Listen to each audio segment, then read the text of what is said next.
Olá, sejam todos bem-vindos à comunidade de Cultura e Arte. O meu nome é João Pinho e hoje temos como convidado Luís Miguel Oliveira, crítico de cinema do Público. A entrevista vai ser realizada por mim e pelo meu colega Rui André. Espero que gostem. Em primeiro lugar, obrigado Luís por teres aceitado o convite. Com todo o prazer. Luís Miguel Oliveira nasceu em 1970, em Tomar. Licenciou-se em Comunicação Social na Faculdade de Ciências Sociais e Humanas da Universidade Nova de Lisboa e atualmente integra o Departamento de Programação da Cinemateca desde 1993, tendo sido seu diretor entre 2009 e 2015. Para além disso, é crítico de cinema no Jornal Público há quase 24 anos. Há 24 anos mesmo, fez este ano. Fez precisamente... Ok. Em primeiro lugar, vou introduzir... uma questão dos nossos leitores que nós pedimos. Qual o melhor percurso para se chegar a crítico de cinema? Existem passos que são obrigatórios, como por exemplo cursos? Não, passos obrigatórios formalmente acho que não existem nenhuns. Hoje em dia, como é que dizer? Hoje em dia com as facilidades da internet e as facilidades expressivas de acesso a uma plataforma de expressão da internet, qualquer pessoa pode se tornar crítica de cinema. Quer dizer, o que é que faz um crítico de cinema? Vê filmes, pensa sobre eles, reflete, partilha as suas reflexões de uma maneira ou de outra, mais aprofundada, mais ligeira, uma perspectiva mais histórica, uma perspectiva mais imediatista. Enfim, se uma pessoa tem muita vontade de ser crítica de cinema, e eu acho que isso, qualquer pessoa que goste muito de cinema sente essa vontade, porque a necessidade de discutir, de refletir, faz parte desse gosto de cinema. Quer dizer, provavelmente mesmo passa com todas as outras artes e formas de expressão, mas no cinema isso parece bastante evidente. Nós gostamos de discutir os filmes quando saímos, quando os vemos, discutir com os amigos, discutir com outras pessoas, refletir e passar essas reflexões a escrito quando é caso disso. A diferença de um crítico de cinema profissional é que ele faz isso de uma forma sistemática e de uma forma profissional. Mas achas que agora é mais fácil? Para ser profissional acho que é mais difícil, porque há cada vez menos lugar para críticos, seja do que for, não é? Estava a fazer um esforço de memória, estava a pensar, na altura em que eu comecei a escrever para o Público, havia muito mais jornais diários e semanários do que existem hoje. Todos eles tinham críticos de cinema, e às vezes até mais do que um crítico de cinema. E 24 anos depois, há muito menos jornais. Existe menos rotatividade? Sim, há muito menos jornais. Nem todos os jornais têm o mesmo espaço para a crítica, e nem todos os jornais têm espaço para a crítica de cinema. Portanto, nesse sentido, não me parece que seja propriamente uma profissão muito... Enfim, que haja um mercado muito aberto e muito cativante. Não me parece a melhor saída profissional neste momento. Nem neste momento, se calhar nunca. Mas, voltando à pergunta, eu não sei que outro conselho dar a quem quer ser crítico de cinema a não ser escrever, fazer crítica de cinema. Se o interesse, se a vontade ou se o desejo depois for profissionalizar-se, a única maneira de chamar a atenção de quem o possa eventualmente vir a contratar ou a pedir para escrever profissionalmente é dar nas vistas, é ter trabalho. Então, mas talvez e mostrá-lo. Agora, então estás a dizer que normalmente agora começa-se por, em vez de para chamar a atenção, seria começar, por exemplo, num blog? Por exemplo. E há muitos, não é? Hoje em dia... A internet trouxe isso. Hoje em dia, sim. Estava há bocado a falar da quantidade minguante da imprensa escrita e do espaço que há nessa imprensa para a crítica, com muito poucas exceções, uma das quais, apesar de tudo, é o jornal para onde eu trabalho, para o Público, né? Continua a dar muita importância e muito espaço às questões da cultura e das artes e da crítica. Mas eu estava a dizer que há a quantidade é minguante, mas em compensação a internet trouxe possibilidades vastíssimas, não é? E há uma quantidade enorme de gente a escrever na internet. Mas também não achas que o facto de existir tanta gente a escrever na internet, que existir tanta crítica, faz com que as pessoas não leiam os artigos, mas só leiam os títulos ou vejam as estrelas, por exemplo? Sim, sim, isso é um fenómeno interessante. Já me perguntaram várias vezes sobre isso, eu já falei algumas vezes sobre isso também, assim, em encontros deste tipo. E normalmente sou mal interpretado. Vou tentar vou tentar não ser mal interpretado. O facto a gente sabe como é que é a lei da oferta e da procura, não é? Quanto mais escasso é um bem, mais valioso ele é. Quanto mais abundante é, Sim. em princípio, menos é. Eu acho que esse excesso de oferta de crítica de cinema, por assim dizer, que existe na internet, tem esse efeito de desvalorizar, que torna-se menos valioso, torna-se menos valioso, é o termo. Independentemente, quer dizer, não estou a falar da qualidade do que está lá escrito, estou a falar do valor que é percebido, não é? Há muito, e portanto, e isso tem esse condão, de facto. As pessoas podem ficar um bocadinho perdidas nesse mar da abundância e, de facto, perante tanta escolha, não lerem nada, não é? A gente sabe como é que é, quando nós temos muitas coisas. Eu já não tinha assim tantos CDs, mas há uma altura que tinha muitos CDs e às vezes não conseguia decidir o que é que queria ouvir, então acabava por não ouvir nada. Ficava ali horas quase a escolher um disco, depois acabava por não ouvir nenhum. Mas com isto tudo já me perdi. Onde é que eu queria chegar? Aquela coisa que normalmente sou mal interpretado. O que eu acho que essa profusão de espaços de crítica de cinema na internet trouxe foi um bocadinho a perda de pontos de referência, digamos assim.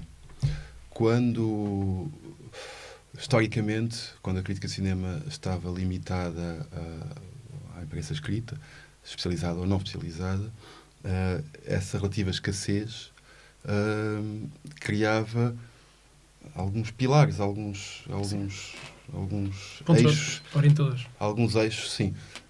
Orientadores não no sentido, quer dizer, não é no sentido de serem gurus ou das pessoas os seguirem mais ou menos acefalamente. Não, por exemplo, o caso clássico dos caídos do cinema dos anos 50, dos anos 60, dos anos 70, que hoje em dia já não tem esse papel de maneira nenhuma. Havia ali uma identidade e até uma figura de autoridade, se quisermos, que ela própria provocava uma reação, seja uma reação de adesão, de proximidade, seja o contrário. Portanto, as pessoas definiam-se face a esses pontos de referência. Face a esses pontos de referência. E o que eu acho que hoje em dia na internet, que a internet não trouxe, justamente foi isso. Há um bocadinho, há tudo para todos os gostos, mas as pessoas podem se zangar muito com disse este ou disse aquele, mas tu vais ver um filme, seja o que for que tu achares desse filme, vais encontrar alguém, é fatal, vais encontrar alguém que partilha exatamente aquilo que a tua reação perante o filme. Seja que filme for. Há sempre, digamos, há validações de qualquer tipo de reação perante o filme. E isso acaba por ser um bocadinho... é um bocado como os efeitos do algoritmo, não é? As coisas conduzem-te só ao espaço onde estás mais confortável. Mas não achas... E eu acho que isso é uma das razões, agora dando um salto, porque é que há aquelas vagas cíclicas de indignação nos Facebooks e nas caixas de comentários. Quando a gente diz mal de um filme de super-heróis ou do Nolan, ou seja o que for. Porque as pessoas estão a viver numa bolha que é uma bolha dos fãs, da publicidade, do hype, etc, etc. E estão meses e meses e meses e meses dentro dessa bolha e depois de repente são confrontadas com uma impressão ou com uma ideia, com uma opinião que está completamente fora disso. E portanto as pessoas reagem porque aquilo parece absurdo, como é óbvio, não é? Aquilo não era o mundo que elas conheciam. E, portanto, a internet na sua aparente variedade, também potencia esse fechamento. É interessante que tocaste em vários pontos e que a conversa tenha vindo parar aqui, e aproveito para fazer esta questão. Então é cada vez mais difícil... Ser crítico sempre profissional. Diferenciar... Sim, mas diferenciar e legitimar a crítica profissional. Cada vez mais difícil em que sentido? Por várias razões. Porque primeiro, cada vez mais, há mais pessoas... Sim. A opinar. Já não digo simplesmente escrever um texto, mas nas redes sociais a dar a sua opinião.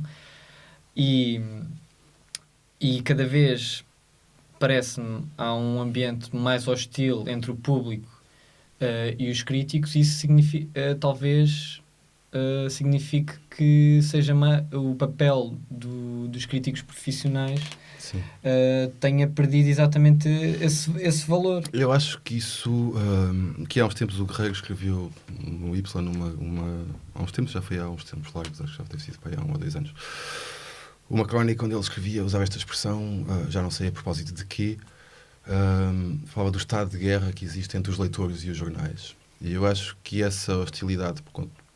Então não achas que é só nos críticos? Não, essa hostilidade para com os críticos tem que ser vista nesse contexto, de facto. Porque os jornais, porque a imprensa e quem escreve na imprensa tornou-se, por razões que podem até ter algum fundamento, tornaram-se figuras, como é que eu ia dizer, para o comum dos mortais, se esta expressão faz algum sentido, são figuras que representam algum tipo de poder, não é? E, portanto, quer dizer, aquela ideia romântica de que os jornais estavam do lado dos leitores contra os poderes, há muito tempo que se esgotou. É verdade, seja isto verdade ou mentira, a percepção é que os jornais, a imprensa, de um modo geral, está do lado do poder, de um poder qualquer. E portanto, as pessoas, quer dizer, eu uso esta expressão, as pessoas, a falta de melhor expressão, mas habituam-se a ver em quem escreve nos jornais, sejam críticos, sejam jornalistas, quer dizer, a embirração com os jornalistas é terrível, não é? Se não for ver às caixas de comentários e a Facebook, etc., também é periódico. Mas habituam-se a ver pessoas que têm algum poder e, portanto, desafiam-no. Mas não achas que isso já existia, só que as redes sociais deram precisamente voz a essas pessoas? Sim. Esses comentários já existiam, só que era de café. Só que era no café, sim. E agora, por exemplo, nós agora conseguimos todos ver... E agora tem duas coisas que não tinham, que é, por um lado, a passagem à letra escrita, não é? Aquilo ficar formulado, escrito e registado.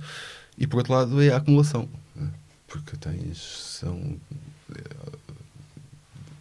a força do número, se quiseres. Quando não havia internet, podias ter uma opinião, dizer umas coisas mais ou menos desagradáveis sobre fulano tal que escreveu isto no jornal tal, e diz aquilo no café, e aquilo, por um lado, não passava dali, e depois não tinha provavelmente eco. Agora tem, não é? Agora tens... E não achas que isso está na tua profissão? Não achas que, tendo em conta que agora existe uma voz e tu consegues ver essa voz, não achas que isso pode-te afetar de alguma maneira? Pode. Eu já dei por mim a escrever e a pensar, se eu escrever isto assim, não sei o quê, se eu escrever isto assado, alguém vai pensar assim. Já me aconteceu. Achas que isso aumenta a tua autocensura? Não sei se é autocensura. Censura mas é um termo, no fundo é. Mas no fundo é, assim. No fundo, todos temos isso, autocensura. Como é que se diz? Agudiza um bocadinho. Tens mais cautela, se calhar. Sim. Dou por mim. Não é que gosto disso, mas já dei por mim estar a escrever e estar a pensar, exatamente, estar a pensar na formulação e ter cuidado com a formulação para evitar mal-entendidos. Embora seja uma coisa que eu gosto imenso de escrever. Escrever deixando toda a fronteira, toda a margem para o mal-entendido. Não é? Sim. Mas, enfim, já me aconteceu escrever coisas que as pessoas leem completamente ao contrário, e não era nada essa... Mas então lês as caixas de comentários? É assim, quando isso começou a acontecer, quando se começaram a registrar essas primeiras vagas de comentários indignados com alguma opinião, olhava para aquilo com um certo espanto. Eu fui ler os comentários. Espanto e decepção. Primeiro espanto porque como é que uma porcaria de umas ideias sobre um filme podiam provocar tanta indignação.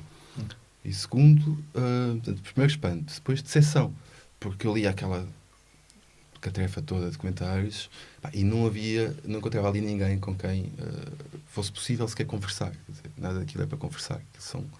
São gritos, são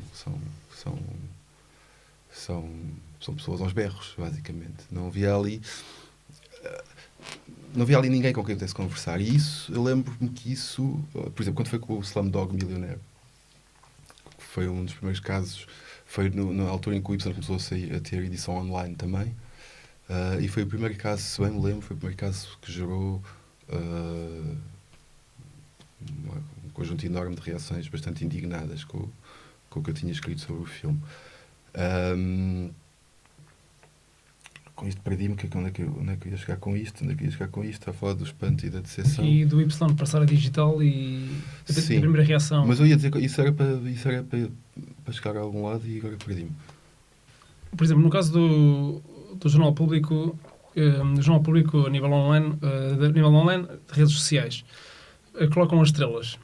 Não achas que o colocar as estrelas lá, que é para aguçar ou para provocar Sim. para provocar não achas que até mesmo o facto de, se não existissem estrelas, não achas que a maioria das pessoas iriam ser obrigadas a ler o artigo? Sim.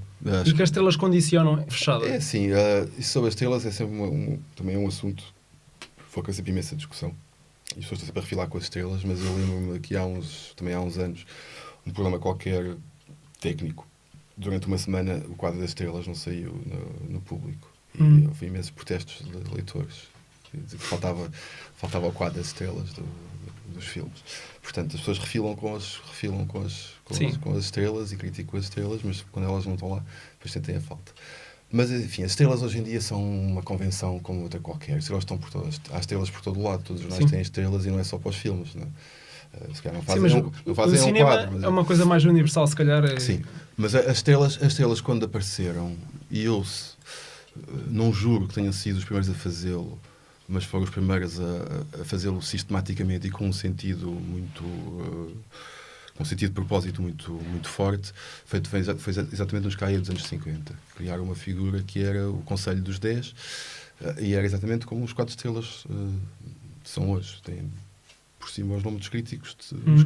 Eram 10, normalmente os filmes eram pontuados por críticos dos CAE e por convidados, pessoas que não eram necessariamente críticas dos CAE, e punham na coluna vertical os filmes estreados nesse mês e depois as pontuações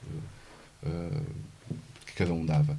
E havia aí um lado provocador muito forte, que era a possibilidade de, entre um equivalente a um blockbuster da época, sei lá, um filme como aqueles que ganhavam muitos Oscars, tipo A Ponte do Rio Coelho, por exemplo, e um filme obscuro de série B que eles gostavam, poderem, de maneira quase terrorista, justapor uma estrelinha solitária ou uma bolinha preta para a grande produção e 4 ou 5 estrelas para o filme pequeno que ninguém ligava, que não trazia esse lastro nem mercantil, nem cultural, e que obviamente ia ser muito menos visto e muito menos considerado. Isso fazia parte de toda a estratégia crítica dos CAE, na época, fazer essa luta pelo valor facial dos filmes, independentemente do lastro que eles transportassem.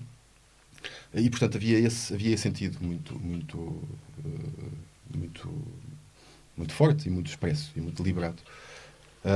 Hoje em dia, acho que será uma convenção como outra qualquer. Agora, se queres que diga, Não achas que se ocultassem isso a nível de redes sociais, se só ocultassem as estrelas, as pessoas ficavam seriam menos, obrigadas a entrar no artigo para... as pessoas ficavam menos indignadas porque Sim, mas obrigava, tinham que ler o texto. mas obrigavam-nos a ter que entrar dentro Sim, do próprio artigo. Até seria bom para sim, os cliques, sim, digamos. sim. Agora, eu não sei, quer dizer, eu acho que a maior parte das pessoas não lê, enfim, a maior parte das pessoas, Sim. já estou a generalizar de maneira estúpida, acho que muita gente vê as estrelas e não lê os textos. Acho que todos nós temos consciência disso.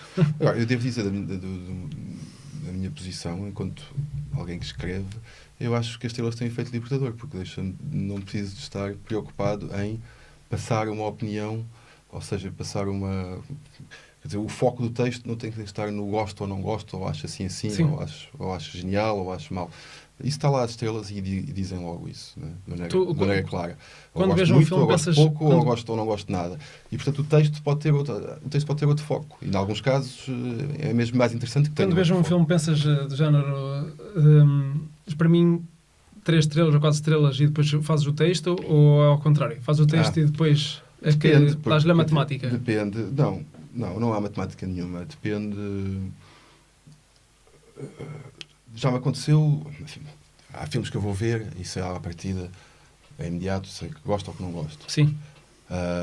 E sei que vou dar 4 estrelas, vou dar 3 estrelas, vou dar 1 estrela.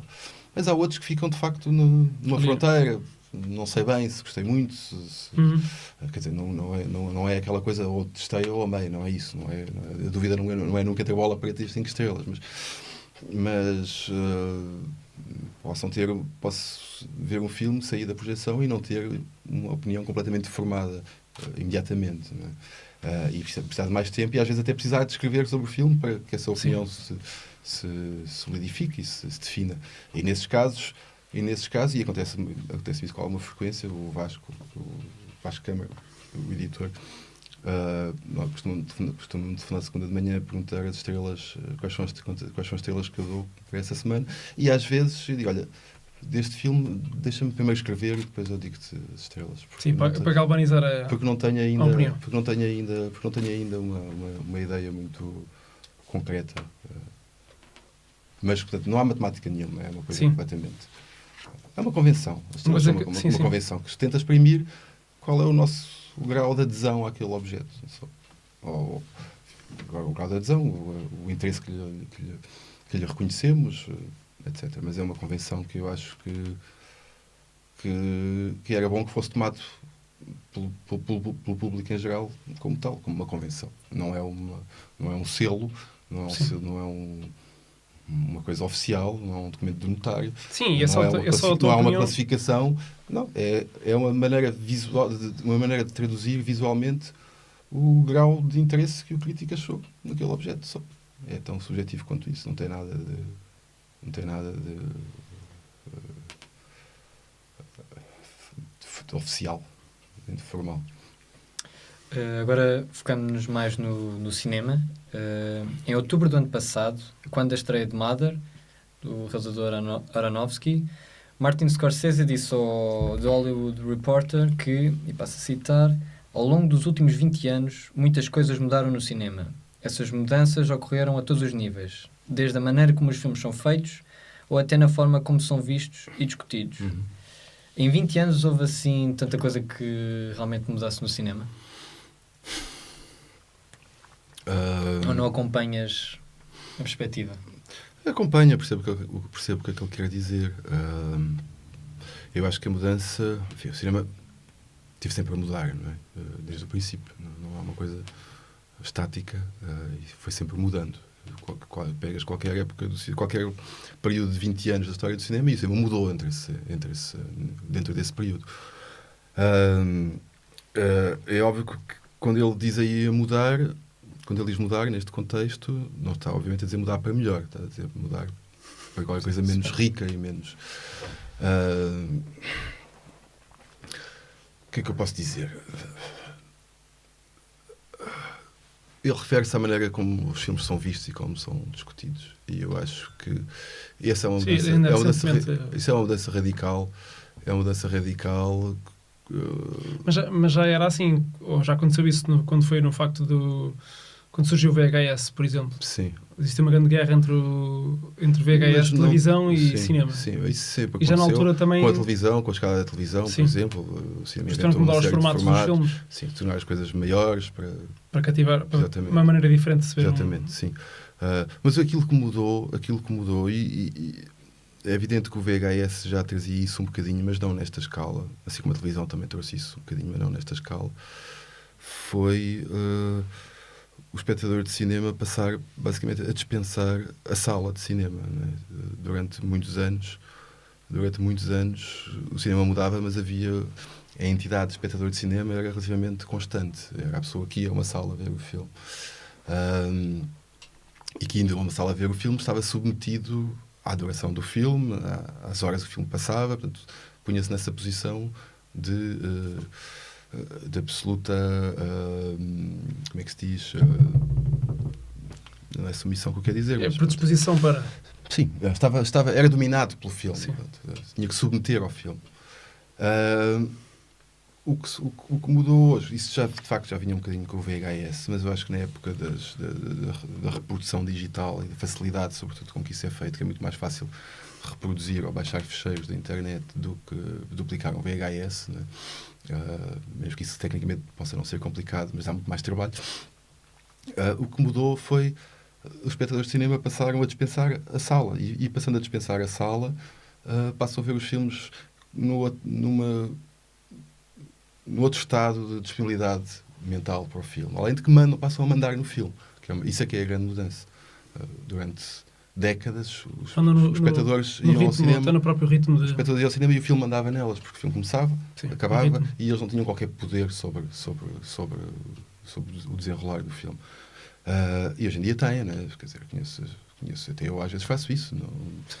A gente manda nos filmes, vai vê-los à hora que quer, não está submetido aos horários, para quando quer, recomeça, para agora e continua daqui a bocado, ou continua amanhã.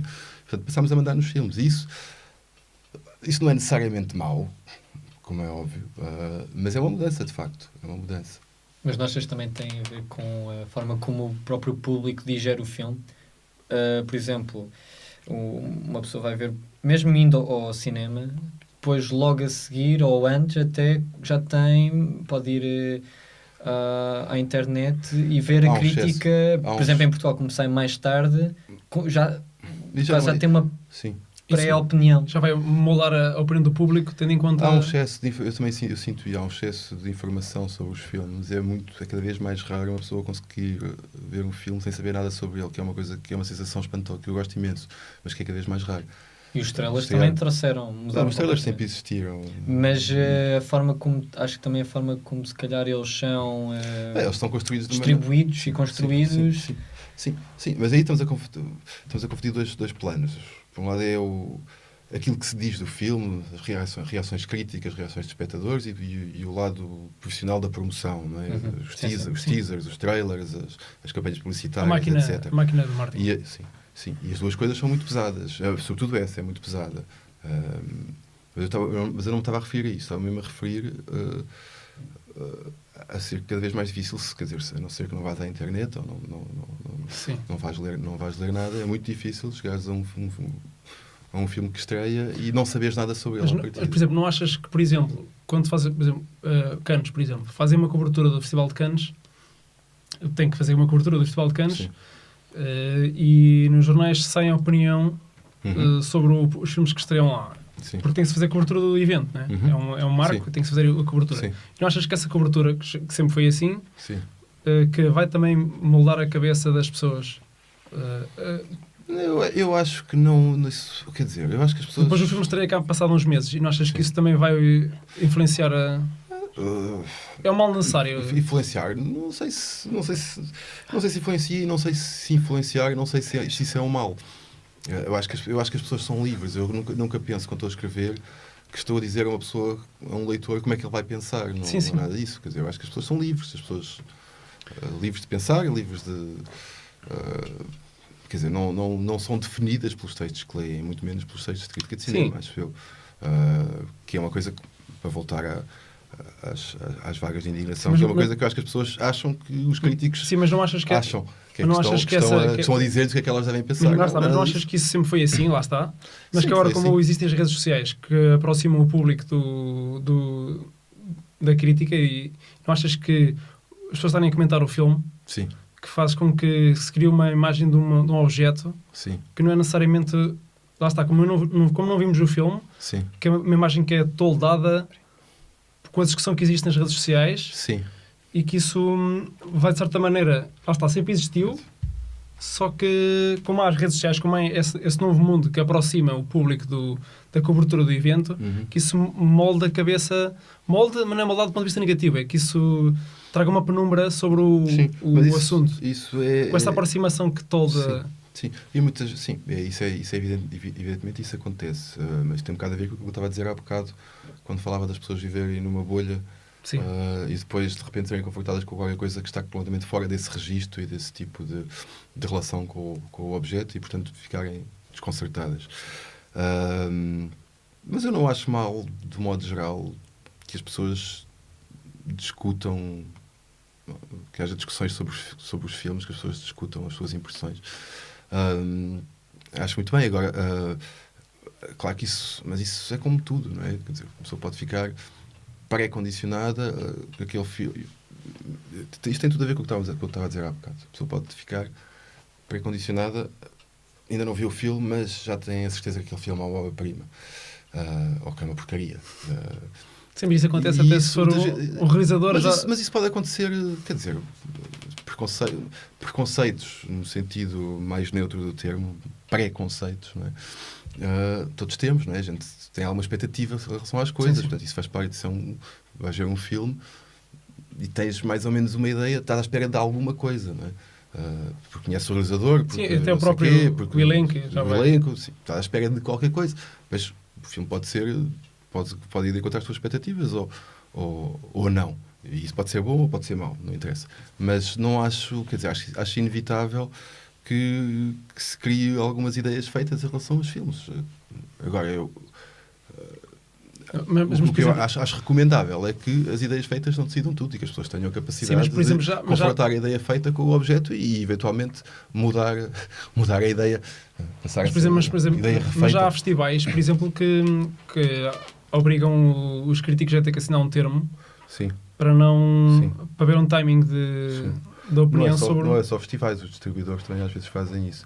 Mas isso, quer dizer, não quero estar a comentar a lógica dos distribuidores, até porque não percebo sinceramente qual é a lógica que preside a essas decisões, mas já aconteceu, sobretudo com grandes blockbusters americanos. A pessoa vai ver o filme um dia de manhã e depois assina um termo a concordar que não posso pronunciar publicamente ou nem publicar nada escrito sobre o filme até às tantas horas do dia tal. Enfim, mas como é que vês isso? Isso é precisamente para isso, para não... Não sei como é que vejo isso, porque não percebo qual é a lógica, porque eu acho que toda a publicidade é boa publicidade, não é? É uma coisa que se diz desde sempre. E não vejo qual é o problema de se falar de um filme. Quer dizer, falar de um filme, se o jornal ou uma revista, ou um site da internet, ou um espectador normal se põe a falar de um filme, está a fazer publicidade ao filme, mesmo que esteja a dizer mal. E portanto eu não percebo, não sei mesmo qual é a lógica por trás desses embargos. Mas não terá a ver com pouco. Não terá a ver com o timing de género. A partir de agora todos podem... Sim, deve E ser mais compacto. Sim. Agora, o que é que se ganha com isso? Não faço ideia, mas para isso entrevistem alguém da distribuição. Porque eu sinceramente não consigo perceber o que é que se tem a ganhar com isso. O cineasta britânico Ken Loach, numa conversa com o aclamado crítico de cinema Mark Kermode, disse que o maior problema dos críticos é criticar filmes baseando-se muitas vezes noutros filmes e não com a realidade que os rodeia, mantendo-se assim sempre dentro da bolha do cinema. Por outras palavras, os críticos limitam-se a olhar para o filme como ele é e não a realidade que ele retrata. Concordas com esta opinião? Concordo, mas não lhe atribuo as características negativas que o Loach atribui. Eu percebo o que é que ele quer dizer, sobretudo num cineasta com a obra dele e com as preocupações dele, muito virado para as questões sociais. Gosto de alguns filmes, gosto menos de outros. É um cineasta que respeito sem ter propriamente uma admiração por aí além. Percebo perfeitamente o que é que ele quer dizer com isso. Agora, eu acho que o trabalho dos críticos não é fazer crítica da realidade, é fazer crítica do filme.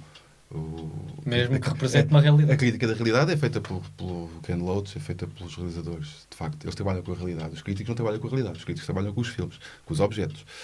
E podem, a partir daí, evidentemente, julgar que tipo de realidade e que tipo de trabalho sobre a realidade é que o filme propõe. Mas os filmes não são transparentes, não é? Não são uma janela para um tema. São uma forma. E o trabalho do crítico é lidar com essas formas. Não é lidar com a realidade. Portanto, eu compreendo o que é que o Loach quer dizer. Acho que ele tem razão, nos melhores casos, mas acho que só que tem razão ao contrário, para mim. Eu acho que os melhores críticos são os que fazem isto que ele está a dizer que é mau fazer. Mas já não é incomum existir estes equívocos, estas diferenças de... Sim, duas barricadas, vamos por assim. Isso sempre aconteceu. Eu gosto muito de uma frase... Enfim, isso também podemos... Também é um assunto que dava pano para manga, as relações entre os críticos e os realizadores. Às vezes são hostis. Às vezes são hostis, outras vezes não são. Enfim, tenho muitos amigos realizadores. Enfim, tenho muitas pessoas, às vezes já aconteceu pessoas que se chateiam comigo por coisas que eu escrevi mal dos filmes delas. Enfim, compreendo isso perfeitamente, nunca levei a mal. Mas sobre realizadores e críticos, eu gosto muito de um diálogo que é contado pelo Paul Schrader quando o Warren Beatty estreou o Reds e teve péssimas críticas. Isto no princípio dos anos 80. Ele foi-se queixar ao Paul Schrader e disse qualquer coisa como isto: eu perdi 3 anos da minha vida a fazer este filme e agora vem um tipo que em 2 horas deita isto tudo abaixo. E o Schrader, que foi crítico e realizador também, portanto estava nos dois, conhecia os dois mundos, conhecia os dois lados, disse: Warren, uma coisa que tens que perceber é que para o crítico aquelas 2 horas são tão importantes, aquelas 2 horas da vida dele são tão importantes como os 3 anos que tu perdeste no filme. Portanto, é a mesma... Põe as coisas numa espécie de igualdade, não é? O tempo do crítico e o tempo do realizador, e o trabalho do crítico e o trabalho do realizador são completamente diferentes. Não, como é evidente, são domínios completamente diferentes, mas o facto do crítico demorar 2 horas a escrever sobre um filme que demorou 3 anos a fazer não retira nenhuma espécie de validade a esse trabalho. Agora ainda ao encontro da questão que aqui o João colocou, não achas que também há cineastas que fazem filmes que se baseiam noutros filmes e não propriamente na vida, na realidade que os rodeia? Sim. Não acho que isso seja necessariamente mau. Eu tenho alguns problemas pessoalmente. Tenho alguns problemas ou alguma falta de interesse pela fantasia pura. Preciso sempre de um bocadinho de realidade.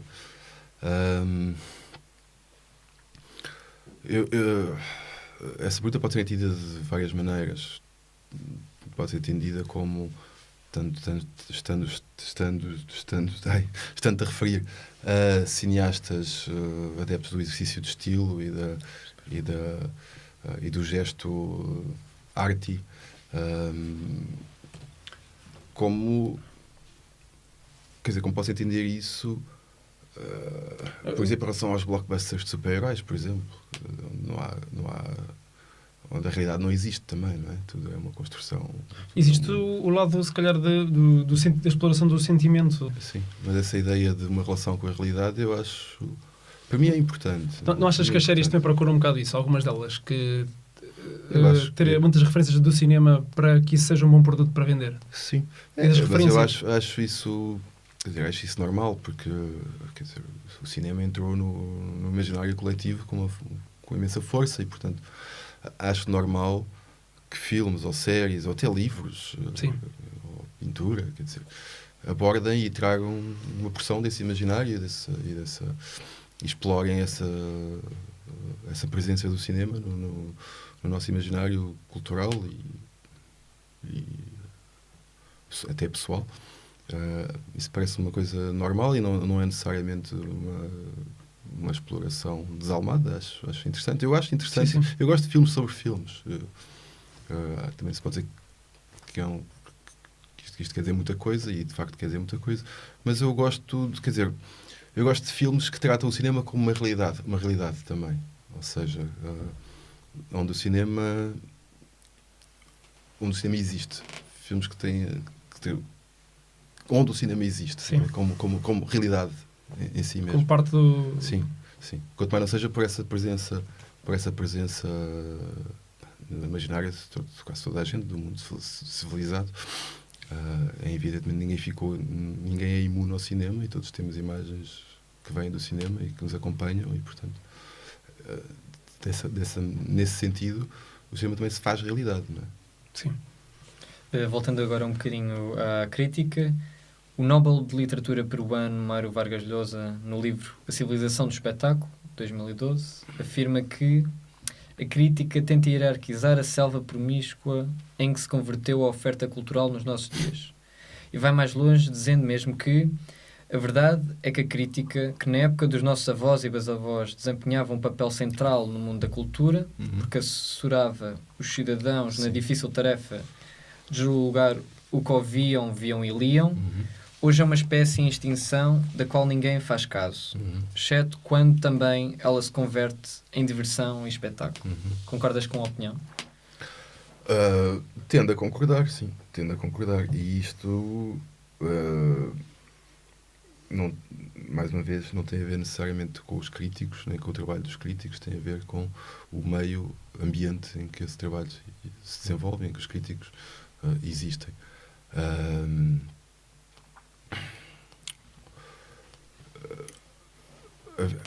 Há um papel histórico da crítica. A crítica nunca foi, vamos lá ver, a crítica não existe para levar pessoas ao cinema nem para tirar pessoas do cinema. Quer dizer, levar pessoas ao cinema é o trabalho da promoção e da publicidade. A crítica era outra coisa. Era até num certo, talvez num mau sentido, nesse tempo dos nossos avós, que o Vargas Llosa refere. A crítica era assim uma espécie de guarda de um portão, basicamente. Aqui estão as pessoas, aqui está o filme, e ele está ali a fazer a gerir o acesso das pessoas àquele sítio ou àquele filme. Portanto, havia uma espécie de, sem ver o que estávamos a dizer há bocado também, havia uma espécie de autoridade que era intrínseca ao papel do crítico, não é? Nós podíamos concordar ou não concordar, não é essa a questão, mas havia, de facto, até na discordância, havia o reconhecimento dessa autoridade. Hoje em dia não parece que isso aconteça de modo nenhum. E não sei, não quero falar sobre o que se passa nas outras artes ou noutros domínios, porque eu não tenho, enfim, estaria a falar de cor. Mas penso que a crítica de cima foi substituída pela crítica, como é que dizer? A crítica dos críticos foi substituída pela crítica dos tomates, do tomatómetro, do Rotten Tomatoes, pela crítica das percentagens de frescura ou de podridão, pelas médias de IMDb, etc. Ou seja, deixou de haver vozes. As vozes já não contam. Conta o ruído provocado por essa quantidade de vozes. E por isso é que as pessoas se referem, quer dizer, é cada vez mais comum ouvir pessoas a dizer que o filme vou ver este filme porque tem 7,6 no IMDb.